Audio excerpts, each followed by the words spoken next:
Alright, so today is August 5th of 2023. I haven't got just a whole lot to report, but a few things, so I'll let you in on what I've been doing. I did not mention, but I've had this done for a while. I've had the planks on both sides here for a while now. I got a little more work to do to clean this up, sanding and a little planer work, but I think what I'm going to do, instead of trying to put the 1/2 inch plywood on, say, this area here with this curve to it, I think what I'm going to do is end the plywood somewhere in here, and then this area here I'll build up with some fiberglass. That just seems to me like it'll be, the plywood will come down here, come down to here, and then in here, and this area here I'll just fiberglass in. So it'll have 1.5 inches of wood, and then 1/2 inch or so of fiberglass reinforcement. So that should work all right and be a little bit easier, I think, than trying to bend in plywood there, cut little strips of plywood and put it in. Probably stronger too.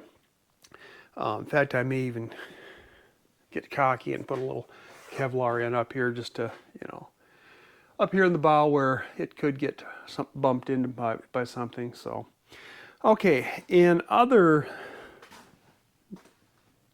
work I've been doing, I've been getting ready to put these steel plates on the bottom, and I went underneath and I sanded underneath there. I had where I had bolts going through, I had filled those with thickened epoxy, and so I went through and made sure those were all sanded off smooth.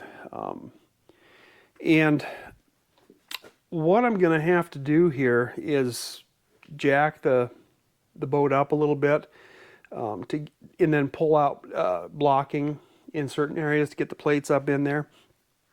In this area from here, this bow section where it comes up into the stem there, it does not have epoxy coating or fiberglass on it, and I don't think I'm going to try to get fiberglass upside, from underneath, trying to do that upside down.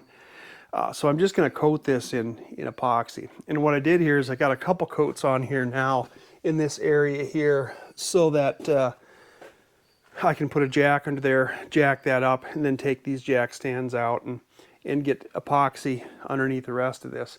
Now that won't necessarily stop me from working here, getting some of that steel on, but I wanted to get that done because it's really a 24-hour process between each coat, and I need like 3 coats on there. So we're getting closer to that. I also bought a jack. This is a screw jack type of deal. 4 caster swivels on, so you can move it around anywhere you want, any direction.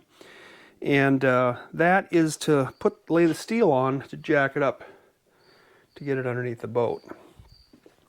Thought about floor jacks, and they would have worked, but floor jacks don't move around that easily. Floor jacks are designed more just to go in and out, where this has 4 swiveling casters on it, so you can move it around a little more precisely. And a little bit bigger surface to work on too, and I could, if I thought I needed to or wanted to, I could, put a bigger plate on the top of this to give me a little more surface area, but I think that's actually going to be big enough the way it is. And another thing I did, I asked you in my last video what you thought about trying to lower this boat down to the cradle, if you had any thoughts on that. And so earlier today, I jacked the boat up. Both ends, not at the same time, but I got a new 20-ton jack, and I've got several hydraulic bottle jacks the way it is. But I bought a new one, and I also bought a ram, a small hydraulic ram, and I hooked a hose up to it, hydraulic hose up to it, a pressure gauge. What that allows me to do is weigh the boat. So what I did was I went up forward and I jacked it up so that it was pivoting on this back here alone. And I left all these supports in place.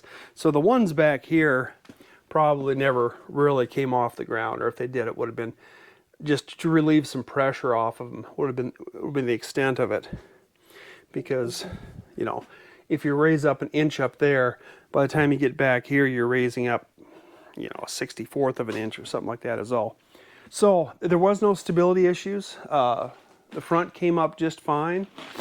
Lowered it back down. And what I did up front here, I was a little concerned about these 8x8s cross members on the cradle here. I was a little concerned about these being strong enough. I think they probably would have been. But I put some blocking under there just to reinforce that. Put a couple 4x8s or 10s, whatever those are. And then a little steel underneath there to make up the difference and kind of wedges it in there. And then I put my hydraulic jack down there, of course. And it jacked up just fine. I'm going to have to try to remember these numbers off the top of my head. It was 8,000 some pounds that I got a reading on the front here. And it was 9,000 some back there. So it was, I don't know, 19,000 pounds, something like that. 19,000 something. Which actually was a little lighter than I expected. Now, I'm not going to say this is, going to be accurate within even a couple 100 pounds or something, but I would think that within 1,000 pounds or so it should be accurate. But anyway, so we're talking about 19,000 pounds. Of course, there's a lot of stuff to go on the boat yet. But, yeah, I thought it might have been a little heavier than that, but, I'm thinking it should be up around 40,000 pounds, 38,000 pounds when it's getting ready to be moved, without the fuel and everything in it. But we will need more ballast once it gets in the water. I know that.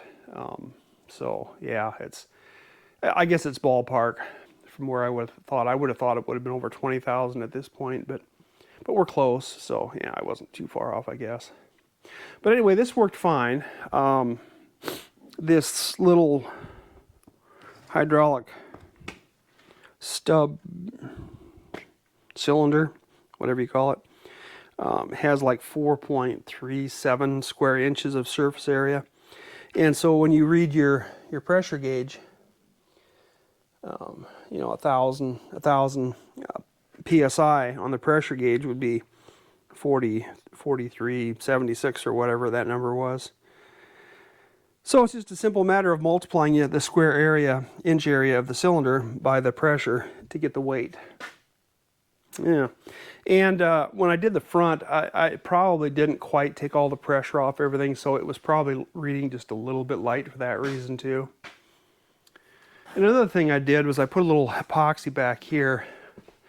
Now that we're into August and things are really juicy, a lot of humidity, I decided to get this stuff sealed up with some epoxy. Now it's going to need some more work before we're done, but I just wanted to get the wood sealed up back here because that can tend to dry out and split in the wintertime because it gets really, really dry in the wintertime. But it's supposed to cool down a little bit next week, so I'm expecting that we'll start putting the steel on, and John's going to try to help me with that, putting the steel on underneath here. And yeah, that'll be a nice deal because once we get that steel on, then we can drop the boat down to the cradle, which will make it a little bit easier for me to work up there. I mean, across the board, it'll be just a little bit easier. Getting in and out of the boat's going to be a little bit easier. That extra foot's going to make a big difference up there, getting in and out of the boat and working up on the deck too. But yeah, just all around, it's going to make life a little bit easier. But that's all I've been up to, I'm afraid to say. Like I said, it's been hot again, and I don't like working in this hot, humid weather. Once we roll into the fall, you'll start seeing things progress more rapidly, I'm sure. All right, anyway, so that'll be just my little update for today, the 5th of August.